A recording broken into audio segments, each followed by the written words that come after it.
Subscribe to our YouTube channel and press the bell icon to get the latest updates. Hi, I'm DK Singh. Welcome to Politically Correct. Every time we have assembly elections, we have the same debate unfolding, whether Prime Minister Narendra Modi will have an impact or whether he will have a decisive impact on the BJP's fortune in assembly elections, because many people say that in the last few assembly elections, Modi failed to fire. Then you will hear talks about how the BJP fares vis-a-vis the Congress or vis-a-vis the regional parties. BJP fails vis-a-vis the regional parties but does very well when it comes to the Congress. Then you have talks about how the BJP governments after 5 years retain the people's trust. So on Sunday I decided to do some data mining to test these assumptions or arguments, and this is what I have come out with.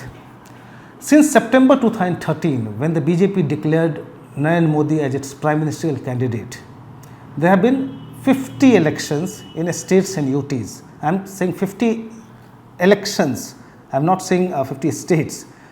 So here if some states have gone to polls twice, I am counting it as 2. So overall 50 elections. Out of this 50, BJP won 19 in the last 8 years, since September 2013 till now. So BJP's strike rate here is 38%. That's overall. Now out of these 19, 14 were in states or UTs which are supposed to be the Congress turfs, and only 5 outside it. So again BJP has had a tremendous success vis-a-vis the Congress. Then the third point is 20 states and UTs went to polls twice during this period in the past 8 years. Why I am counting it is just to test whether BJP governments are able to perform or not. The results I am telling you, out of these 20 states and UTs which went to polls twice, in the first instance, in the first election in these states, BJP had won 8. But when these states and UTs went to polls the second time, BJP governments were voted out in 6 of them. So 6 out of 8 states which voted out the BJP. Only in Assam and Haryana the BJP governments were repeated. Haryana also, if you look at it, in 2019, in 2014 in Haryana BJP had a clear majority. In 2019 BJP had to take the help of the JJP, Dushyant Chautala's JJP, to secure a majority in the assembly. So in fact 7 out of 8 you can say. So BJP governments are definitely not performing. But then I am looking at the states where the BJP had formed the government in the first election. But overall if you look at it, so it's not that 2 states, maybe 6 governments were voted out, but there are 3 other states. When the second round of elections happened, BJP gained 3 other states. Now those 3 other states are Puducherry, Arunachal Pradesh and Bihar in the second round of elections. So, but then we are going by the BJP government's performance and how people react to that. What do these numbers indicate to us? First is, always the debate whether Narendra Modi has, what kind of impact Modi has had on the BJP's prospects in assembly elections. So what I did, I started looking at the elections 5 years before Modi was declared the prime minister candidate. That was in September 2013. So between September 2008 and 2013, how was the BJP's performance? And in the next 5 years, how was the BJP's performance? So in the first 5 years I am talking about, between September 2008 and 13, 29 states and UTs had gone to polls. Out of which the NDA, just to correct myself, when I am saying BJP, I have spoken about it earlier, I mean the NDA, not just the BJP. So now here in this context, after 29 states and UTs which went to polls between September 2008 and 13, the NDA won 7 of them. That was before the Modi era began. But from September 2013 onwards, in the next 5 years, 27 states and UTs went to polls and the BJP won 12 of them. So obviously BJP's prospects improved significantly after Modi actually came to the political center stage at the national level. And when I am saying 12 out of 27, I am not counting a few states. Say for instance Manipur and Goa. Manipur and Goa BJP was in a minority, but BJP went on to form the government. And just to again to correct myself, when I am talking about, when initially I said 38% strike rate, I said BJP won 19 out of 50 states and UTs which went to polls in the last 8 years. There I am not counting Manipur, Goa and Meghalaya, because the Congress emerged as the single largest party in these states, but then the BJP managed to form the governments later. So those 19 did not include these 3 states, but those 19 include Haryana, because BJP emerged as the single largest party there. That includes Delhi also in 2013 election, if you recall. In 2013 in Delhi, BJP had emerged as the single largest party in Delhi Assembly, but AAP and Congress went on to form the government. Congress supported it from outside, of course. Coming back to these, the comparison I was talking about, pre-Modi era, post-Modi era. So what have you got now? 7 out of 29 in 5 years before Modi came, 12 out of 27 in the next 5 years after Modi came. And when I am counting 12, I am not including Manipur, Goa, just to repeat. I am not including Bihar, because if you recall, in 2015, Nitish Kumar had gone with Lalu Yadav in the Congress, but in 2017, he had switched sides and then formed the government with the BJP. And then I am not even including Arunachal Pradesh. In Arunachal Pradesh, if you recall, Pema Khandu, in fact, he was in the Congress. From there, he formed his own party, and then with the majority of his legislators, MLAs, he came and joined the BJP and became a BJP CM overnight. But then, technically, we need to include that also. So it becomes 16 states and UTs. Just to sum up, before Modi came in 5 years, the NDA won 7 out of 29 states and UTs. After Modi came, the NDA won 16 out of 27. So Modi did make a major difference. Now coming to the other point about the BJP governments getting voted out. I said 6 out of 8 governments which the BJP had formed, these 6 governments were voted out. So what was the reason? I mean, one is, of course, everybody goes on to blame that Modi has lost popularity, or he has no impact on assembly election. Probably where you can blame them is about the choice they make of the chief ministers, because these chief ministers failed to deliver. Only in Haryana also we spoke about. In Haryana, in fact, the BJP could not get a majority in 2019.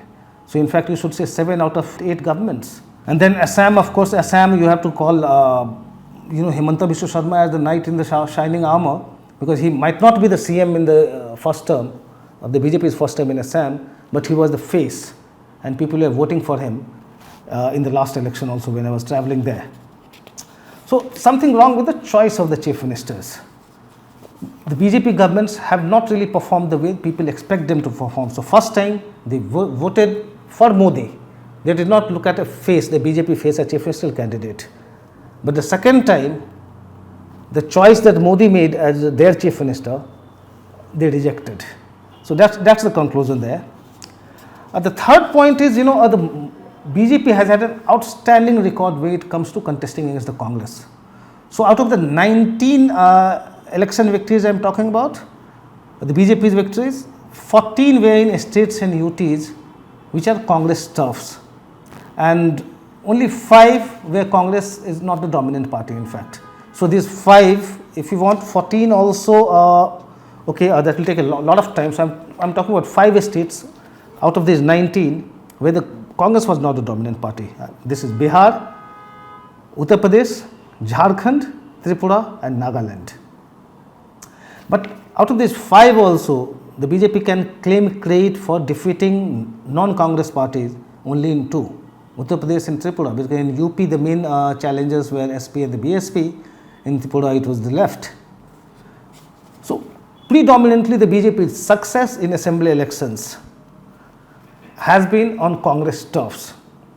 UP is the only state where the BJP went on to defeat the regional parties, or a coalition of regional parties, you can say, because even in last 2017 election we saw Congress and SP were together. Now finally, let's test this argument that people say that the results of assembly elections have a bearing on the Lok Sabha elections also, and that is why you hear a lot of talk about how crucial the next Uttar Pradesh election is, because it will have a bearing on Modi's election in 2024. But you already know this, but let me present you some data. For instance, in November, December 2013, BJP had won all three states of Chhattisgarh, Madhya Pradesh and Rajasthan. And the results in these assembly elections did reflect in a way in the Lok Sabha election in 2014 also. It was, the Lok Sabha election happened just a few months later. So the BJP won Madhya Pradesh, Chhattisgarh and Rajasthan. And in those states, in 2014, BJP swept all 25 seats in Rajasthan. In Madhya Pradesh, BJP won 28 of 29. In Chhattisgarh, BJP won 9 out of 11. So the assembly election results did get reflected in the Lok Sabha elections in 2014. But then in November, December 2018, the BJP lost all these three states. Of course, it went on to form the government in Madhya Pradesh later, but in December 2018, when the results came out, BJP was voted out in all three states, Rajasthan, Madhya Pradesh and Chhattisgarh. December 2018. A few months later, we have Lok Sabha elections, that is 2019. Look at the results. In Rajasthan, same results as 2014. Out of 25 seats in the state, BJP won 24, and its ally, Hanuman Beniwal, got 1, that Rashtriya Loktantrik Party. So no difference in the results. So basically, regardless of the assembly election results, Modi continued to hold sway in Rajasthan in these two elections, both in 2014 and 2019. Madhya Pradesh is the same. Madhya Pradesh, nothing changed. Madhya Pradesh, BJP won in 2013, lost in 2018, but then results were the same. If in 2019 BJP won, in 2018 if the BJP won 28 out of 29 seats in Madhya Pradesh, in 2019 BJP won 27. Hardly a difference. Look at Chhattisgarh. In 2014, BJP won 10 out of 11.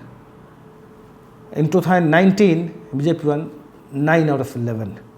Hardly a difference. And if you club all of them together, actually numbers are the same. Second conclusion is that yes, Modi made a lot of difference to the BJP's prospects, poll prospects in the assembly elections in the first 5 years. But after that, people have started judging the chief ministers differently. The third point is BJP has been tremendously successful against the Congress, even in assembly elections. But when it comes to regional parties, BJP is floundering. In fact, UP could be the only state where the BJP now has a chance to defeat a regional parties the second time. We saw in Jharkhand, BJP defeated JMM in 2014 but lost in 2019. Here in UP now, you have a popular CM, Yogi Adityanath, unlike all the other Shah Modi nominees we have spoken about. But then Akhilesh Yadav is also drawing a lot of crowds. We don't know whether those crowds get converted into votes. I mean, that's not my point here. But we have a very interesting phase here where we will be testing the BJP's fight vis-a-vis or BJP's success rate vis-a-vis regional parties. As I said, to repeat, UP is the only state where the BJP defeated a regional party. I am not counting Jharkhand now. Now we have to see whether BJP is able to retain it. That's all from me in this episode of Politically Correct. Thanks for watching.